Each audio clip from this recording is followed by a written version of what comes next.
मराठा आरक्षणाच्या मागणीसाठी मनोज जरांगे पाटील मुंबईत येणार आहेत। जरांगे आझाद मैदानामध्ये आंदोलन करणार आहेत आणि त्या आंदोलनाची जय्यत तयारी करण्यात येणार आहे।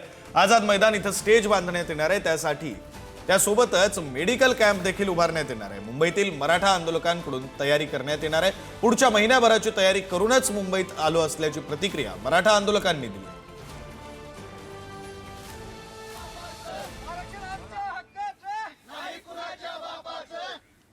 आज संध्याकाळी त्यांनी इथे प्रस्थापन होत आहेत।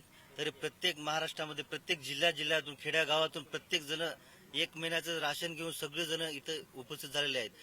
तरी सरकारमध्ये काही जण म्हणतात गणेश उत्सवात अडचण होईल, हे होईल, पण आपण सगळे हिंदूच बांधवच आहोत। तसं आम्ही अडचण आतापर्यंत एवढे मोर्चे झाले, एवढे मूक आंदोलन झाले, कुठेच गालबोट लागलेले नाही एक सुद्धा। तरी सगळे जण इथे प्रस्थापन होत आहेत संध्याकाळी। मनोज दादा जसे म्हणतील तसे करणार आम्ही बस। आणखी काही मराठा बांधव आपल्यासोबत आहेत। कुठून आलात तुम्ही? आणि सोलापूर जिल्ह्यातून तुला कसे आलात?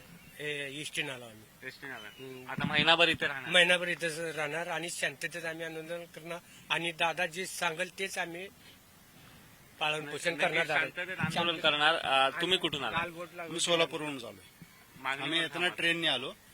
जोपर्यंत दादा म्हणत नाहीत आम्हाला की आपल्याला आरक्षण मिळतंय किंवा मिळाले तुम्ही मुंबईमधून जावा, तोपर्यंत आम्ही मुंबई सोडणार नाही। पण मुंबईमधल्या एकाही माणसाला, एकाही व्यक्तीला त्रास होऊ देणार नाही एवढी आमच्याकडून खात्री आहे। आता जोपर्यंत मनोज दादा निर्णय घेत नाही, म्हणजे फायनल इथे निर्णय होईल, तेव्हापर्यंत आम्ही इथंच थांबणार महिनाभर इथे। हा, आणि आम्ही लालबागला जाऊन आलोय। लालबागला साकडं घातलं की बाबा आम्हाला मराठ्यांना आरक्षण दे। बस आम्हाला आरक्षण हे शिक्षणात पाहिजे। तर मनोज जरांगे पाटलांच्या मोर्चाला भाजपनं बॅनरमधून प्रत्युत्तर दिलंय। मुख्यमंत्री फडणवीसांच्या समर्थनार्थ भाजपनं जोरदार बॅनरबाजी केलेली आहे। मराठा समाजाला पहिल्यांदा आरक्षण देणारे देवेंद्र फडणवीस असा आशय या बॅनरवर आहे। तर इतिहास हा कर्तृत्वाला लक्षात ठेवतो असंही या बॅनरवर म्हटलेलं आहे।